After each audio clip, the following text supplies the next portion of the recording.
Hello, wonderful. सो सबसे पहले very very warm good evening for everybody. आज के सेशन में मैं आपका स्वागत करता हूं। सेशन का नाम बहुत ही बढ़िया, reprogram your subconscious mind and that too when you sleep. मेरे ख्याल से दुनिया का ये पहला ऐसा सेशन होगा जहां पे ट्रेनिंग, सेमिनार, सेशन, वर्कशॉप के बजाय अगर आपको अपने सबकॉन्शियस माइंड को रीप्रोग्राम करना है तो आप कर सकते हैं, और वो भी सोते समय कर सकते हैं। Yes, we have designed a very wonderful curriculum जो 21 दिन का, जिसको मैं स्लीप चैलेंज कोर्स कहता हूं। करना कुछ भी नहीं है, सोते समय बहुत कुछ हो सकता है। दुनिया का बहुत ही बेहतरीन हमने डिजाइन किया है ये फॉर्मेट। सो बेसिकली इस चीज को आगे बढ़ाते हुए सेशन 40-45 मिनट्स का होगा। If necessary, we will extend. Otherwise, we will finish this in 40 minutes. जो मैं ज्यादा यहाँ वहाँ की बातें नहीं करूंगा. I will talk to the point. So let us take this ahead. Okay. सबसे पहले शुरू करते हैं संत तुकाराम महाराज के एक अभंग से। वो कहते हैं कि मन करारे प्रसन्न सर्व सिद्धिंचे कारण, मोक्ष अथवा बंध सुख समाधान इच्छा थी। यानी कहना क्या है, अगर आप मन को प्रसन्न करते हैं तो आपको जो भी आपकी वैयक्तिक कुछ ख्वाहिशें होगी, प्रोफेशनल जिसको बोल सकते हैं या पर्सनल बोल सकते हैं, स्पिरिचुअल, सोशल, जो भी चीजें आपको जीवन में हासिल करनी है, अगर आप अपने मन को प्रसन्न रखते हैं तो आप वो सारी चीजें पा सकते हैं। इसी श्रृंखला को आगे बढ़ाते हैं। बहुत ही सारे स्पिरिचुअल गुरुज हो सकते हैं, मोटिवेशनल ट्रेनर्स हो सकते हैं, कोच हो सकते हैं। सारे लोग मन के ऊपर फोकस करते हैं। एक तो माइंड कंट्रोल के ऊपर बात करते हैं, या माइंड के पावर के ऊपर बात करते हैं, सबकॉन्शियस माइंड के ऊपर बात करते हैं। जरिया हो सकता है अलग अलग, लेकिन सबका फोकस तो होता है मन के ऊपर। सो इतना महत्व ज्यादा क्यों दिया गया है, हम देखेंगे आज के सेशन में। टेक्निकली हम आज कुछ चीजों को समझ लेंगे। सो सबसे पहली बात, इस पैंडेमिक सिचुएशन में अपने मन को थोड़ा सा हम टटोलेंगे। आप थोड़ा सा अपने मेंटल हेल्थ को चेक करिए। इस पैंडेमिक, जैसे पिछले साल पैंडेमिक की सिचुएशन को हमने फेस किया, इस साल भी हम फेस कर रहे हैं। पता नहीं आगे क्या होने वाला है, but yes, let us hope for positive things. दोस्तों समझिए, इस पैंडेमिक सिचुएशन में जो भी व्यवहार आप करते हैं, आप लोगों के साथ, सिचुएशन के साथ जैसे डील करते हैं, क्या आप सिचुएशंस के हिसाब से रिएक्ट करते हैं या रिस्पॉन्ड करते हैं? Reaction is always negative. Reaction is always negative. ये डिस्कंफर्ट होता है हमारे अंदर। अब अगर मान लीजिए किराने की दुकान जल्दी बंद हो जाती है, कपड़े की दुकान बंद है, इलेक्ट्रॉनिक्स की दुकानें बंद है, वगैरह वगैरह जो भी है, अगर ये सारा माहौल देख के अगर हमको डिस्कंफर्ट महसूस हो रहा है तो समझ लेना इसका जड़, ऑफ कोर्स ये बाहरी सिचुएशन है, लेकिन डिस्टर्ब करने वाली चीजें हमारे अंदर है, राइट। और अगर हम सही तरीके से रिस्पॉन्ड कर रहे हैं, अगर हम सही तरीके से चॉइस कर पा रहे हैं, तो it is a positive thing. अगर हमारी मेंटल अच्छी है तो हम ज्यादातर पॉजिटिव रहते हैं, यानी हम सिचुएशंस को रिस्पॉन्ड करते हैं, रिएक्ट करते नहीं कि रिएक्शन इज ऑलवेज नेगेटिव। अगर मेंटल हेल्थ हमको अच्छी रखनी है तो आगे हम देखेंगे, कुछ टिप्स मैं आपको देने वाला हूं। आगे बढ़ने से पहले मेरा परिचय देना चाहूंगा। मैं Vivek Renaware, as a life and business coach and corporate hypnotist. मेरा हमेशा पैशन रहा है हिप्नोसिस, एनएलपी। पिछले 15 सालों में ट्रेनिंग, कोचिंग, कंसल्टेंसी के दरमियान काफी सारे सेशन, सेमिनार्स, वर्कशॉप्स जो भी मैंने किए, पर्सनल काउंसलिंग्स किए, कोचिंग्स किए। हालांकि बिजनेस के लिए हो सकते हैं, पर्सनल के लिए हो सकता है। मैंने हमेशा एक चीज देखी कि हिप्नोसिस को कैसे मैं काम में लाऊं, ताकि एक कैंडिडेट जो सामने होता है उसकी लिमिटेशन के बाहर जाके हिप्नोसिस काम करता है। सो मैंने हिप्नोसिस करीबन 2004 साल से सीखना शुरू किया। एनएलपी तकरीबन 2009 से मैंने सीखना शुरू किया, और अभी भी मैं सीख रहा हूं और प्रैक्टिस भी डेफिनेटली कर रहा हूं। यस, मेरा ये विषय पैशनेट क्यों है कि मैं आगे चल के आपको जरूर प्रैक्टिकली बताऊंगा। सो मेरी ज्यादा चर्चा नहीं करेंगे, बल्कि आपके लिए आज के सेशन में क्या है वो देखते हैं। आज हम क्या सीखने वाले, सबकॉन्शियस माइंड के सीक्रेट्स, कॉन्शियस और सबकॉन्शियस माइंड का फंक्शन कैसे चलता है, हमारा ब्रेन, हमारा मस्तिष्क सीखता कैसे है, और उसकी क्या फ्रीक्वेंसीज होती है सीखते समय, वो कौन से फ्रीक्वेंसी पे ऑपरेट करता है, ये जानना हमको क्यों जरूरी है, क्योंकि ब्रेन एंड माइंड आर को रिलेटेड विद ईच अदर। हम बेसिक फंडामेंटल्स जानेंगे, थ्योरी ऑफ माइंड। माइंड की क्या थ्योरी है, इतना बड़ा मन है और मन के सिवा कुछ हो नहीं सकता। अगर संत तुकाराम महाराज भी कह रहे हैं कि मन को प्रसन्न करना है, इस थ्योरी को समझते कि मन प्रसन्न कैसे होगा, राइट।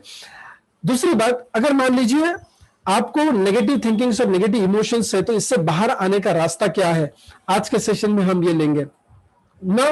मैंने फिर से एक बार मैं दोहरा रहा हूं, we will not talk anything here and there, हम स्ट्रेट टू द पॉइंट में रहने वाले हैं आज। मान लीजिए कि इस पेंडेमिक की सिचुएशन में आपको अंदर से कोई ना कोई अगर डिस्कंफर्ट है, आप थोड़ा सा टटोल के देख सकते हैं कि हमारी मेंटल हेल्थ कैसी है। अगर आप जिसको बोल सकते हैं मानसिक स्वास्थ्य, अगर आपका मेंटल हेल्थ अच्छा है, यानी मान लीजिए ये सामने जो दिखाए गए सिम्टम्स है, ये अगर सिम्टम्स नहीं है तो बोल सकते हैं कि आपका मेंटल हेल्थ अच्छा है, मानसिक स्वास्थ्य अच्छा है। लेकिन मेंटल डिसऑर्डर अगर है तो कैसे पहचानेंगे? मान लीजिए कि कुछ ना कुछ हो जाता है और हमेशा हम दुख महसूस करते हैं, हमारी एनर्जी हमेशा डाउन होती है, हम हमेशा कंफ्यूज होते हैं, डिसीजन लेते समय, विचार करते समय हम कंफ्यूज होते हैं, हम एक चीज पे फोकस नहीं कर पाते, बार बार ख्याल आते रहते हैं यहाँ वहाँ के, काफी सारी मतलब जो फियर बोलते हैं, राइट, डर लगता है किसी न किसी चीज का, हमेशा चिंता होती है, एंजाइटी, गिल्ट होता है, अपराधपन की भावना होती है, एक्सट्रीम मूड चेंज होते रहता है, कभी एकदम हाई स्विंग पे चला जाता है, कभी लो स्विंग पे चला जाता है मूड, हमेशा तनाव में हम रहते हैं, राइट। सो किसी भी छोटी छोटी चीजों से हम तनाव में चले जाते हैं। सो सोसाइटी में या हमारे नेबर से, फ्रेंड्स, रिलेटिव्स, नेबर्स जो हमारे होते हैं, इनसे थोड़ा सा हम अलग रहना पसंद करते हैं, हमको लोगों में जाना अच्छा नहीं लगता या हम टालते हैं। सोच लेना ये मेंटल डिसऑर्डर्स के सिम्टम्स है, इसको जल्द से जल्द हमको इसके ऊपर काम करना होगा, अदरवाइज ये साइकोसोमेटिक ना बन जाए, राइट। मान लीजिए हमेशा थोड़ा थोड़ा काम करने के बाद हमको थकावट महसूस होती है, ऊर्जा लेवल यानी एनर्जी लेवल्स कम होती है, खान पान की आदतें बदलती है, अच्छी तरीके से हम खान पान नहीं कर पाते हैं, सोने में तकलीफ होती है, तो समझ लेना कहीं ना कहीं मेंटल डिसऑर्डर की शुरुआत हो चुकी है, या फिर थोड़े हद तक आप आगे भी जा चुके हैं। अगर हमने मानसिक समस्या जो है, या अगर मानसिक लेवल पे अगर इसको हमने नहीं सुलटा, इसका सोल्यूशन अगर हमने नहीं किया, तो हो सकता है ये साइकोसोमेटिक डिसऑर्डर्स बन सकते हैं, यानी मन से शरीर पे जो बीमारियां जाती है ना, उसको बोलते हैं साइकोसोमेटिक डिसऑर्डर्स। ये कैसे पहचानेंगे? कोई ना कोई कारण हो या ना हो, पेट में दर्द हो जाता है, दिमाग में दर्द हो जाता है, हेडेक हो जाता है, चेस्ट पेनिंग होता है, बहुत ही थकावट हमेशा महसूस करते हैं, जोड़ों का दर्द होता है, हाथ पैरों में दर्द होता है, हमेशा हम अपने प्रकृति के बारे में, अपने सेहत के बारे में हमेशा हम चिंता करते हैं, पीठ का दर्द हो सकता है, कभी कभी सांस लेने में दिक्कतें आ जाती है। This are the science of psychosomatic, यानी मन से शरीर पे जो बीमारी जाती है ना, इसके ये लक्षण है माय डियर फ्रेंड्स। सो कभी कभी अपराधपन की भावना होती है, कभी कभी हम अत्याचारी बनते हैं। अत्याचारी इसका मतलब ये नहीं कि हम सिर्फ मतलब बलात्कार को अत्याचार समझते हैं, मानसिक रूप पे बहुत सारे अत्याचार हो सकते हैं। हो सकते हैं कि आप बॉस है और आप सबऑर्डिनेट के ऊपर अत्याचार कर रहे हैं, राइट, मानसिक रूप से कर रहे हैं। या आप मान लीजिए आप किराना शॉप के ओनर है और आप अपने एम्प्लॉय के ऊपर कर सकते हैं, अपने पार्टनर्स के ऊपर कर सकते हैं, अपने घर वालों के ऊपर भी अत्याचार हो सकता है, आप मारपीट कर सकते हैं, हमेशा गुस्सा, यानी ये अत्याचार ही तो है, राइट। हमेशा गुस्सा करना, हमेशा चिंता करना, हमेशा निराश रहना, राइट। और किसी न किसी करीबी दोस्त है, रिश्तेदार है या घर वाला कोई व्यक्ति है जो छोड़ के चला जाता है या डिवोर्स हो जाता है या उनकी सडन डेथ हो जाती है, तो बहुत ही बड़ा सैडनेस, ज्यादा सैडनेस होता है। कोई ना कोई अगर गलती हमने की है, छोटी बड़ी जो भी गलती है, किसी किसी के लिए ना बहुत बड़ी गलती करके भी वो पछताते नहीं है। और कोई कोई लोग ऐसे होते हैं कि छोटी से छोटी गलती भी हो जाती है तो अंदर से क्या करते हैं, अपने आप को बहुत अपराधीपन की भावना में लेके जाते हैं। सो गिल्ट जिसको बोलते हैं, राइट। या फिर तनाव की परिस्थिति होती है, हमेशा कोई ना कोई आघात हुआ है तो ऐसे बिहेव करते हैं लोग। सो ये साइकोसोमेटिक डिसऑर्डर्स है। अभी देखिए मानसिक रूप पे हो सकता है या साइकोसोमेटिक हो सकता है, यानी शारीरिक को छोड़ देते हैं, आज का विषय हमारा शारीरिक नहीं है, लेकिन मानसिक और मनोशारीरिक जो है, इन चीजों के लिए डेफिनेटली सेंटर ऑफ द क्या बोलते हैं टॉपिक क्या है, that is mind. Okay, so everything comes from the mind.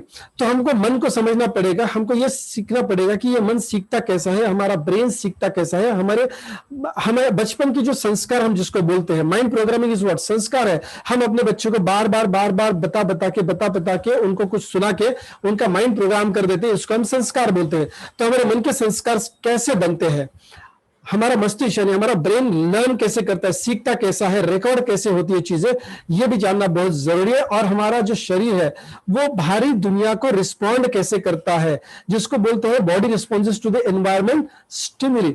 My dear friends, ज्यादा टेक्निकल बातें नहीं करूंगा, लेकिन आपके लिए जो प्रोग्रामिंग के लिए जरूरी है, आज इस सेशन को खत्म करने के बाद आप डेफिनेटली कुछ ना कुछ चीजें जरूर इसकी इस्तेमाल में डेफिनेटली ला सकते हैं ना। शुरुआत करते हैं ब्रेन से। ब्रेन, मान लीजिए कि आप सीखते कैसे हैं, एक छोटे बच्चे को, मान लीजिए छोटे बच्चे को आपने उसको आम दिखाया, पहली बार जिंदगी में उसने अगर आम देखा है तो आपने उसको दिखाया, उसके पंच इंद्रिय, जो एक इंद्रिय पंच पांच में से जो एक इंद्रिय है आंख, उसने आंखों से देखा, आपने बोला आम, तो आपने जो मुंह से बोला उसने कानों से सुना, दूसरा इंद्रिय उसने काम में लाया। सो आम अगर ऐसे आप बोल के छोड़ देते हैं तो बस वो क्या करता है, अपने ब्रेन में उस ध्वनि को और उस इमेज को कोरिलेट करता है, उसकी सीख बन जाती है। अगर मान लीजिए आपने उस आम को उसको सुंघाया, उसने सूंघ लिया, तो आम, वो ध्वनि और वो जो सुगंध है वो कोरिलेट हो जाता है, वो स्टोर हो जाता है ब्रेन में। अगर मान लीजिए उसने, आपने अगर उसको टेस्ट दिया तो चार इंद्रिय, अगर उसने हाथ लगाया तो स्पर्श, यानी पूरे पांच इंद्रिय से वो व्यक्ति अपने माइंड में आम के बारे में इंफॉर्मेशन स्टोर करता है। और इसी तरह जब आपको डर लगता है किसी चीज से, जब आप दुखी होते हैं किसी व्यक्ति के बारे में, आप अगर झगड़ा होता है तो उसके सारे ये पंच इंद्रिय द्वारा मेमोरी में यानी ब्रेन में वो चीजें स्टोर हो जाती है और परमानेंट रहती है। माय डियर फ्रेंड्स, अभी ब्रेन सीखता कैसा है? ब्रेन की चार स्तर की फ्रीक्वेंसीज होती है, जैसे बीटा, अल्फा, थीटा और डेल्टा।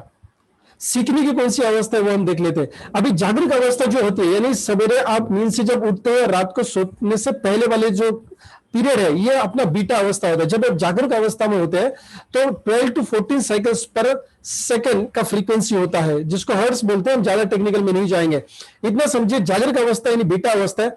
अल्फा अवस्था यानी जागृत अवस्था भी नहीं होती है और नींद की गहरी अवस्था भी नहीं होती, इसके दोनों की बीच की अवस्था। आज शाम को गैलरी में बैठ के सनसेट के दरमियान की अवस्था में बोल रहा हूं, सूरज डूब चुका था और मैं कॉफी पी रहा था।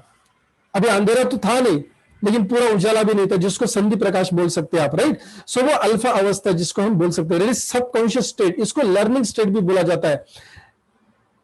गर्भावस्था से लेकर 7 या 8 साल की उम्र तक एक बच्चे के लिए अल्फा स्टेट होता है, यानी सारी चीजें जो वो अपने वातावरण से महसूस करता है, देखता है, सूंघता है, सुनता है, टच करता है, जो भी है सारी पंच इंद्रिय द्वारा जो इंफॉर्मेशन है वो जैसे कि वैसे उसके सबकॉन्शियस माइंड द्वारा ब्रेन में रिकॉर्ड होती है।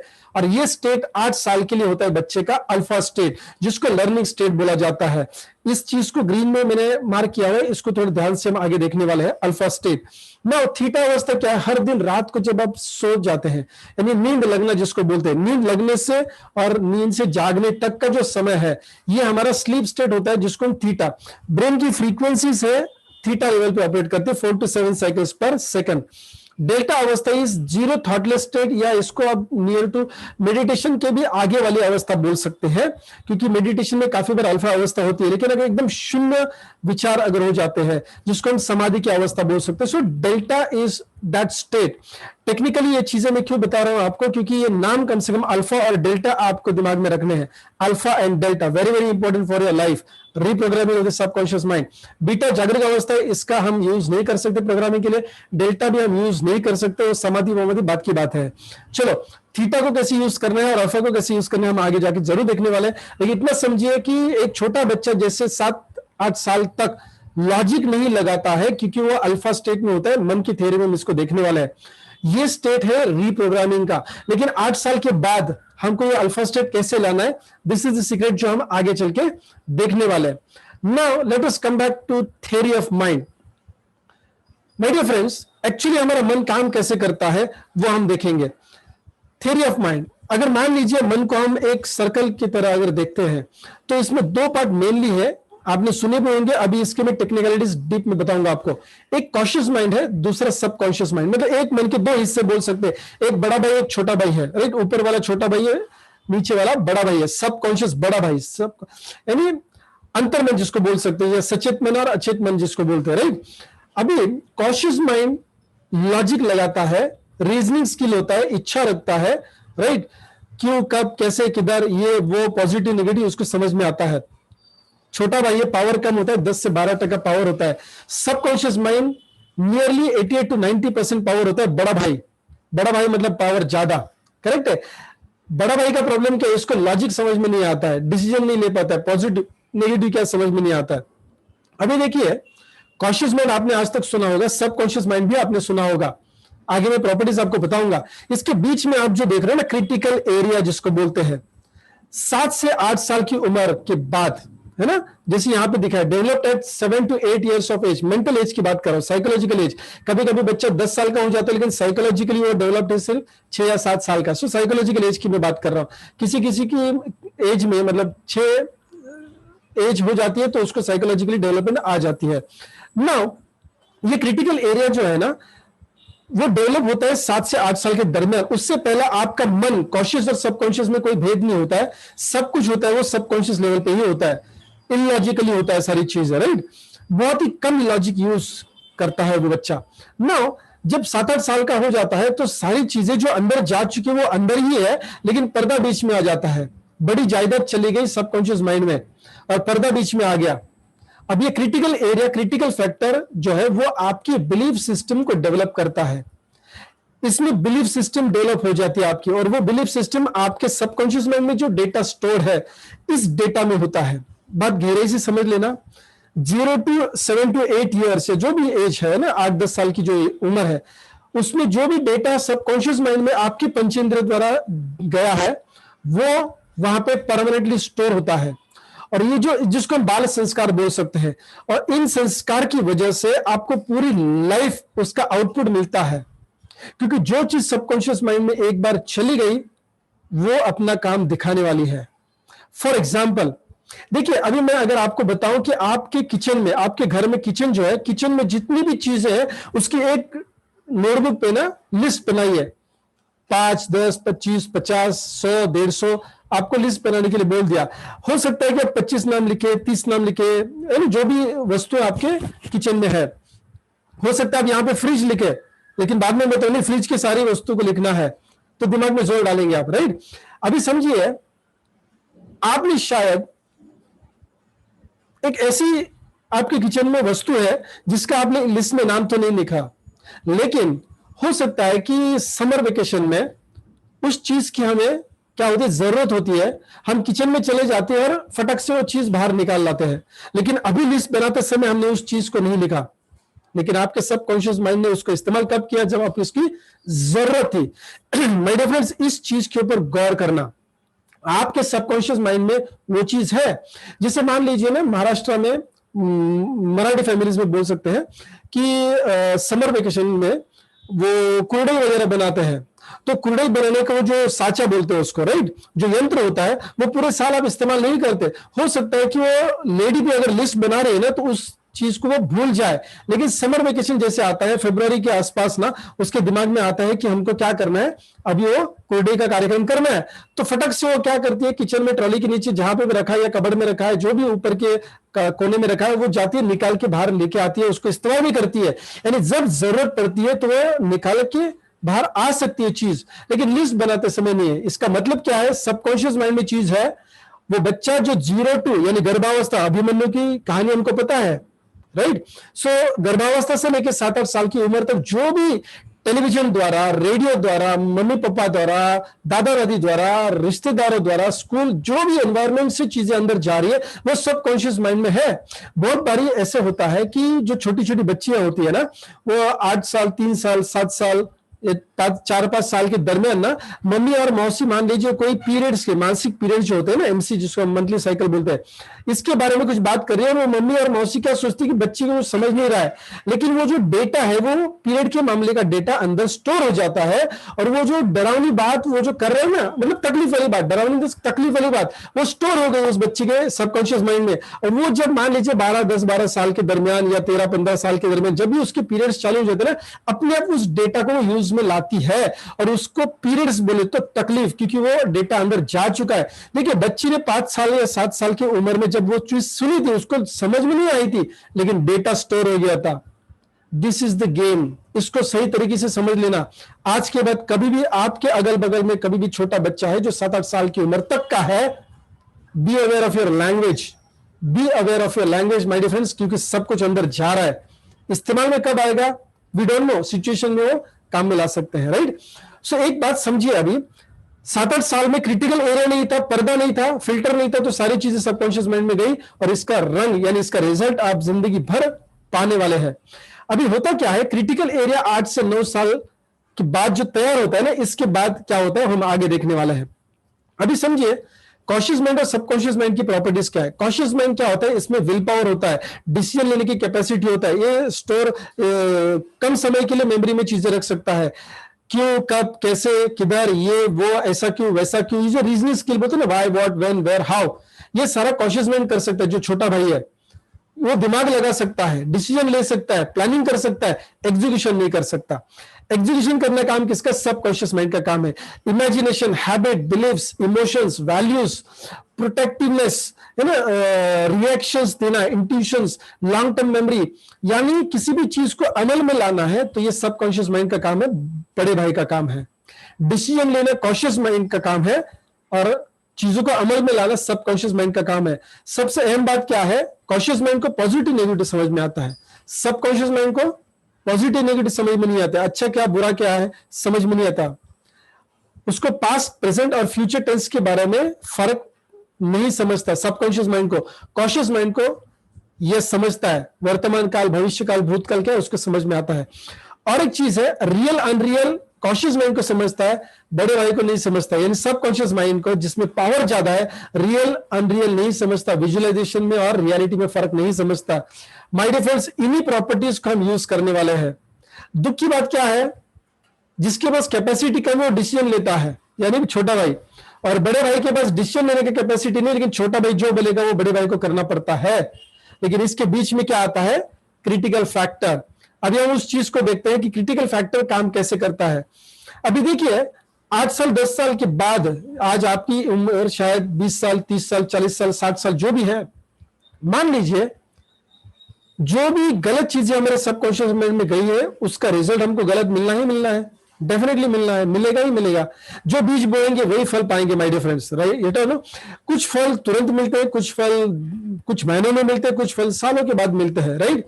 कर्म का सिद्धांत भी यही कहता है भगवत गीता में, राइट? सो अभी समझिए बात को। सॉरी ना, अगर मान लीजिए हमें जो भी अच्छी आदतें लगानी है या बुरी चीजें जो हमारे अंदर है, या जो तकलीफ वाली चीजें है, जो मानसिक और मनोशारीरिक जो व्याधि है, हमारी तकलीफ है, वो कहां स्टोर है? जो कुछ भी आया है हमारे पंच इंद्रिय से आया है, वो सबकॉन्शियस माइंड में बड़े भाई के पास स्टोर हो गया है। अभी बड़े भाई के पास अगर स्टोर हो गया है तो क्यों नहीं हम अच्छी चीजें खड़े होकर अंदर डाल दे, खड़े बैठ के जो भी है सबकॉन्शियस माइंड में डाल दे। मैंने बोला आपको कि ये चीज समझ लीजिए कि 8 साल के बाद पर्दा बीच में आ जाता है। सो जो भी अच्छी भी चीज अगर लॉजिकली आप कॉशियसली जागृत अवस्था में अगर अंदर डालना चाहोगे तो पर्दा बीच में आ जाता है। और पर्दे का जो निर्माण है, पर्दा डेवलप कैसे होता है? सबकॉन्शियस माइंड में जो स्टोर डेटा है ना उसकी वजह से। और अगर कोई चीज अगर नेगेटिव अंदर स्टोर हो चुकी है तो क्रिटिकल फैक्टर में नेगेटिविटी है तो वो चीज को अंदर नहीं लेगा। इसीलिए बुरी आदतों से छुटकारा पाना बहुत डिफिकल्ट जाता है, असंभव नहीं है लेकिन डिफिकल्ट जाता है माय डियर फ्रेंड्स। और क्यों इजी हो सकता है वो भी मैं आगे बात करूंगा। तो यानी समझ लेना मोटा मोटा कि बड़े और छोटे भाई के बीच में जो शकुनी मामा है ना, वो है हमारा क्रिटिकल एरिया, क्रिटिकल फैक्टर या फिल्टर, जिसको साइंटिफिक एनएलपी या हिप्नोसिस में बोलते हैं। अभी इस पर्दे को अगर हम बाहर निकाले, यानी सवेरे सवेरे जब आप चाय छानते हैं, राइट, जो फिल्टर आप लगाते हैं ना, छानने लगाते हैं, अगर मान लीजिए चाय में जो भी इंग्रेडिएंट्स है वो अगर आप डायरेक्टली कप में डालेंगे तो क्या होगा? सारे के सारे इंग्रेडिएंट्स कप में चले जाएंगे। वो नहीं चाहिए तो आप छाननी लाते हो, राइट, और उसको छान के लेते तो जो भी अनवांटेड चीजें है वो आप बाहर कर सकते हैं। अभी क्या हो रहा है? छाननी यानी क्रिटिकल एरिया है। आप जो भी चीज डालो छाननी से अंदर जा रही है, यानी जो चीज क्रिटिकल एरिया अलाउ नहीं करेगा वो अंदर नहीं जाने वाली, और अच्छी चीजें अंदर जाती नहीं है because of the critical area. अब इस क्रिटिकल एरिया को अगर हम साइड में करें तो सारी चीजें अंदर जा सकती है। सादी भाषा में बता रहा हूं, इस क्रिटिकल एरिया को बाजू करना ही इसको सम्मोहन कहते हैं। Bypassing the conscious part and passing the suggestions from the 5 senses to the subconscious is hypnosis. हो सकता है कि आपने कभी हिप्नोसिस का इतना आसान डेफिनेशन नहीं देखा होगा। Bypassing the critical area of the mind, यानी कॉन्शियस माइंड, पर्दे को बाजू करके सजेशंस को अंदर डालना। सजेशंस क्या होती है? पंच इंद्रिय से आने वाले जो सूचना है, संवेदना है, जो सेंसेशन है, उसको अगर हम सबकॉन्शियस माइंड में डालते हैं तो उसको क्या बोलते हैं? Suggestions, right.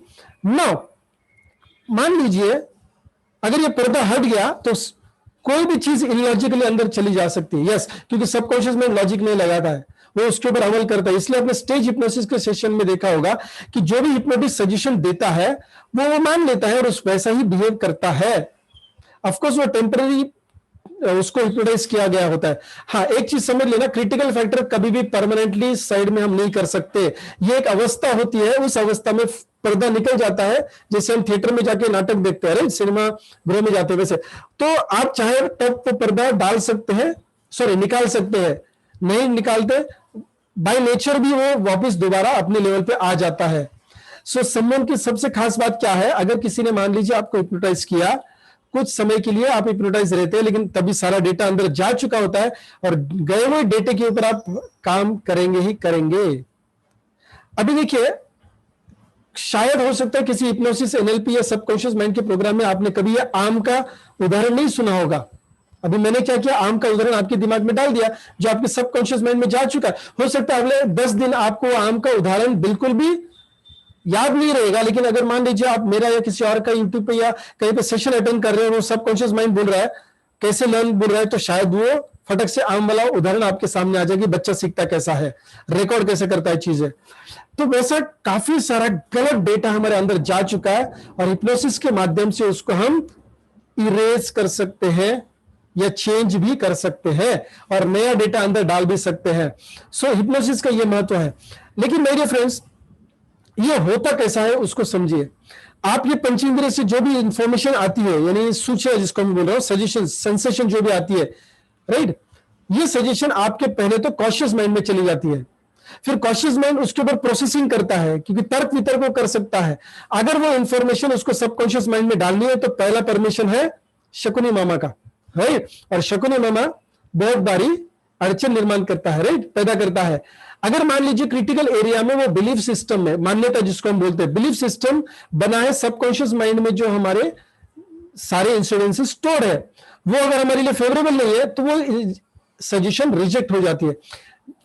आपके साथ भी ऐसा काफी बार हुआ होगा कि मान लीजिए आपको कोई एक अच्छी चीज अपने सबकॉन्शियस माइंड में डालनी है, लेकिन अगर उसके प्रति अगर नेगेटिव मान्यता है आपके सबकॉन्शियस माइंड द्वारा क्रिटिकल फैक्टर में पहुंची हुई, तो चीज आप एक्सेप्ट नहीं करते। ये पैसों के मामले में हो सकती है, सेहत के मामले में हो सकती है, प्रोफेशन के मामले में हो सकती है, काफी सारे मान्यताएं आपके अंदर है। और एक एग्जांपल देने के लिए मैं इसको यूज कर रहा हूं। हिंदुओं का कल्चर अलग है, मुस्लिम का कल्चर अलग है, क्रिस्ट का कल्चर अलग है, अगर जैन का कल्चर अलग है।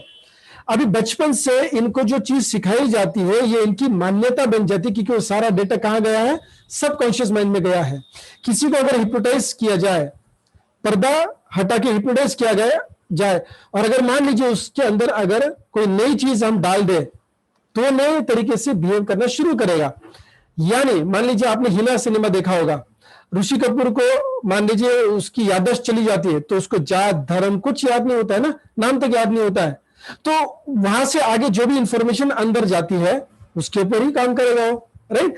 जस्ट फॉर एग्जांपल मैं बोल रहा था। यानी इसका मतलब क्या है कि आपकी बिलीफ सिस्टम चेंज हो सकती है, आपकी मान्यताएं बदल सकती है, आपके अंदर जो भी नकारात्मक चीज है वो बदल सकते हैं। लेकिन बीच में कौन आ रहा है, ये पर्दा बीच में आ रहा है। माय डियर फ्रेंड्स, अगर हिप्नोसिस के माध्यम से इस पर्दे को अगर हम बाजू करें कुछ समय के लिए, टेम्पररीली, और सजेशंस अगर सबकॉन्शियस माइंड में डाले, तो सबकॉन्शियस माइंड से ब्रेन तक ये चीज पहुंचती है, 100% पहुंचती है, क्योंकि बड़े भाई के पास अगर कोई काम हम देते हैं तो होता ही है। 10 मिनट बचे हैं, राइट, तो ये काम होता ही है माय डियर फ्रेंड्स। और ब्रेन हम कमांड करता है बॉडी को, बॉडी का सेंट्रल नर्वस सिस्टम से पूरे बॉडी के ऊपर ब्रेन का कंट्रोल होता है। सो माय डियर फ्रेंड्स, अगर आपकी बिहेवियर को चेंज करना है, अगर आपके रिस्पॉन्स को चेंज करना है, तो पर्दा बीच में आ रहा है, डायरेक्टली बोल रहा हूं। और हिप्नोसिस के माध्यम से हम सबकॉन्शियस माइंड में क्या कर सकते हैं, रीप्रोग्रामिंग कर सकते हैं। अभी होता क्या है, हिप्नोसिस नेचुरली भी कभी कभी आता है, नॉट नेसेसरी हिप्नोटिस्ट का होना ही जरूरी है। इस चीज को गौर से समझना, हर समय हिप्नोटिस्ट ही रहेगा, नॉट नेसेसरी। नेचुरली भी ऊपर वाले ने, भगवान ने, परमेश्वर ने हमें, गॉड ने क्या किया है, हिप्नोसिस की अवस्था दी है। कब, जब हाइटन स्टेट ऑफ इमोशंस होते हैं, यानी जैसे फियर, एंगर, हैप्पीनेस या सैडनेस, यानी इमोशनली जब हम इंटेंसिफाई होते हैं या हाई इंटेंस इमोशंस होते हैं, तो सूचना पंचेंद्रिय से जो है वो अंदर जाती है सबकॉन्शियस माइंड में। यानी उस समय हाई इंटेंस इमोशन में पर्दा काम नहीं करता है, उसी तरह जब आप फोकस्ड होते किसी चीज के ऊपर, या जैसे रीडिंग करते समय, ड्राइविंग करते समय जब आपको कोई शॉक लगता है या आप कंफ्यूज होते हैं, तो क्रिटिकल फैक्टर काम नहीं करता है, लॉजिक काम नहीं करता है। कभी कभी लोग बोलते हैं ना, हाई इमोशंस में जब रहते तो कुछ सुधरा नहीं, मुझे कुछ समझ में नहीं आया और मैंने ये कर दिया। कहां गई इंफॉर्मेशन? डायरेक्टली सबकॉन्शियस माइंड में गई। सो ये नेचुरल स्टेट है जब आप हिप्नोटाइज होते ही है, नेचुरली होते हैं। So every person is hypnotize on this earth. ऐसा हो नहीं सकता कि कोई पर्सन हिप्नोटाइज नहीं होता है। हाँ, हालांकि हमको आज तक क्या पता है कि कोई भी हिप्नोटिस्ट का जरूरत होता है हिप्नोसिस करने के लिए, ऑफ कोर्स है, लेकिन नेचुरली भी ये अवस्था आती है, इसको हमको भूलना नहीं है, इसको हमको अभी दिमाग में डाल के लेना है कि नेचुरली रोज आप हिप्नोटाइज होते हैं। जब भी पर्दा हटता है, चीजें अंदर जाती है सबकॉन्शियस माइंड में, आप हिप्नोसिस की अवस्था में चले गए नेचुरली।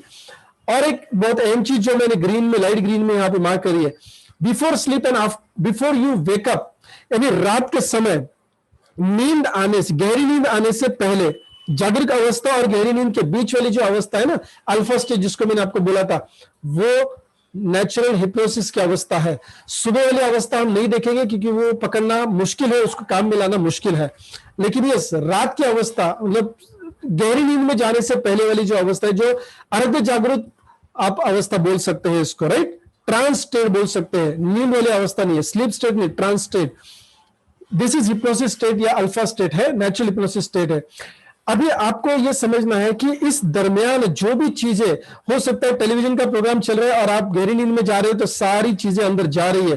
हो सकता है आप गाने सुन रहे हैं और आप सोने गए, सारी चीजें सबकॉन्शियस माइंड में जा रही है और वो हिप्नोसिस की अवस्था है।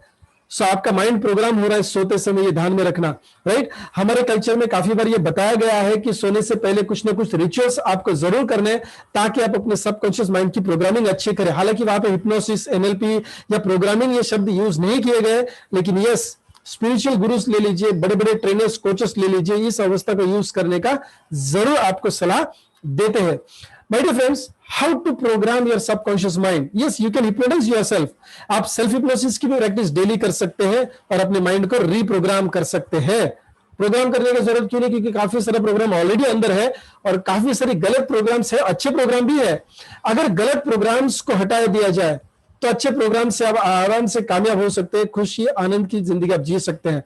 हमेशा मैं कहता हूं कि अगर मान लीजिए आपकी जेब में नोट भी है और चिल्लर भी है, आवाज किसका ज्यादा आ रहा है? तकलीफ वाली चीज, यस, चिल्लर का, राइट। चिल्लर निकाल दो तो सारे नोट ही नोट है। बात समझ पा रहे? सो लॉ ऑफ एवरेजेस से आप डेफिनेटली अमीर होंगे कब? जब चिल्लर निकल जाएगा तब। माय डियर फ्रेंड्स, हिप्नोसिस आप खुद भी कर सकते हैं, अपने आप को हिप्नोटाइज कर सकते हैं, या किसी के द्वारा आप हिप्नोटाइज करके, एनएलपी की प्रैक्टिस करके आप अपने प्रोग्राम को रीप्रोग्राम कर सकते हैं और डिलीट भी कर सकते हैं। लेकिन यहाँ पे ट्रेनिंग, कोचिंग, वर्कशॉप, सेमिनार्स करना बहुत जरूरी होता है। मैं आपको आसान तरीका सिखाने वाला हूं।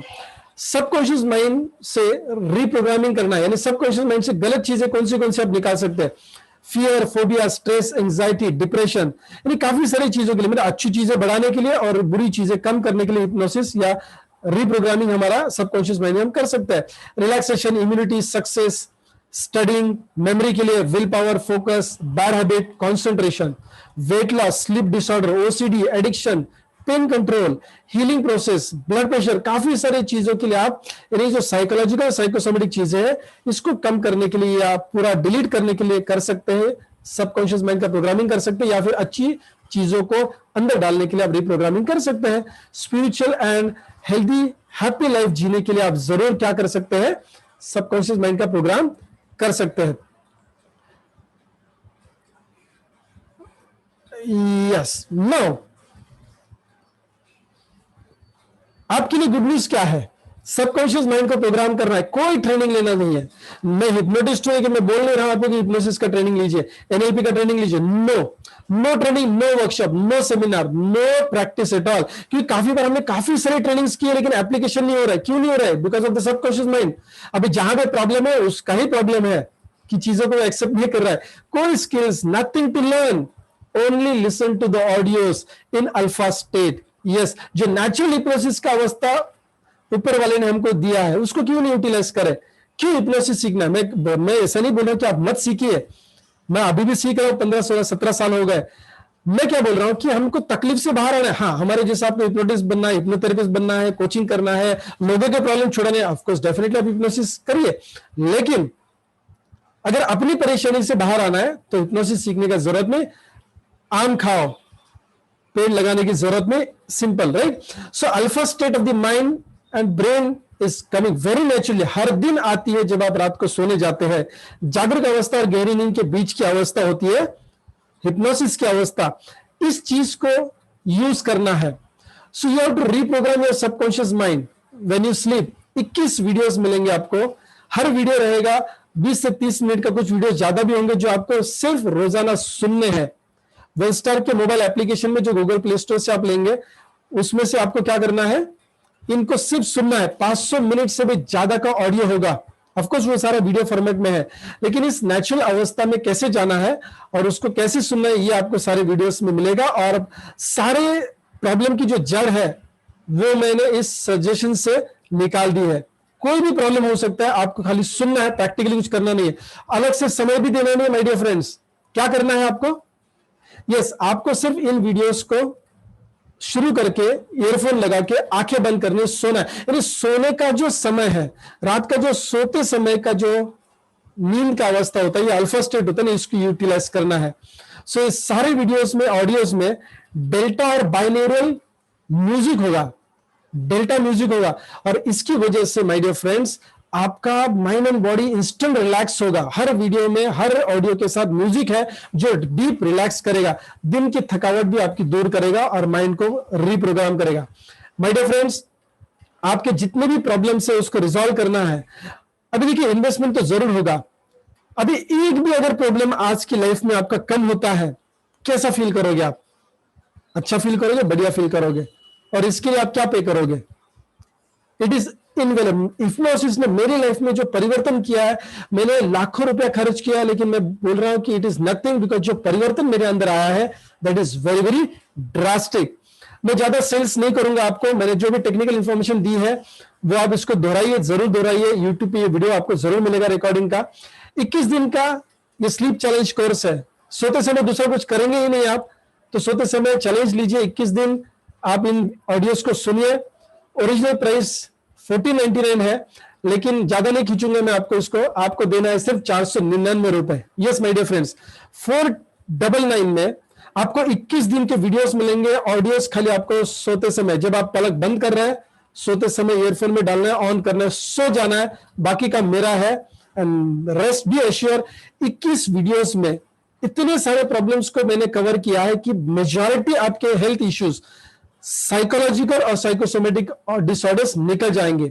इस स्क्रीन का आप स्क्रीनशॉट निकालिए, गूगल पे करना है आपको और स्क्रीनशॉट बिजनेस सामने वाले नंबर में। मैं ज्यादा मार्केटिंग नहीं करूंगा। आपको अगर ये कोर्स मेरे साथ ज्वाइन करना है, आज ही रात से आप इसको शुरू कर सकते हैं। सामने गूगल पे का नंबर दिया है, स्क्रीनशॉट निकालिए और पेमेंट करिए। पेमेंट करके मुझे स्क्रीनशॉट भेजिए। आज ही रात से आपका कोर्स शुरू हो जाएगा। हर दिन आपको नए वीडियो से आगे जाने का मौका मिलेगा। Thank you so much for your valuable times my dear friends. आगे मिलते हैं कोर्स में और इसका फायदा आप उठाइए। Thank you so much. अगर किसी को कोई सवाल है तो हम 1 मिनट में डिस्कनेक्ट करके रिज्वाइन करेंगे। अगर किसी को कोई सवाल है तो हम इसी लिंक को क्लिक करके रिज्वाइन करने वाले हैं। सो तब तक के लिए thank you so much and wish you all the best.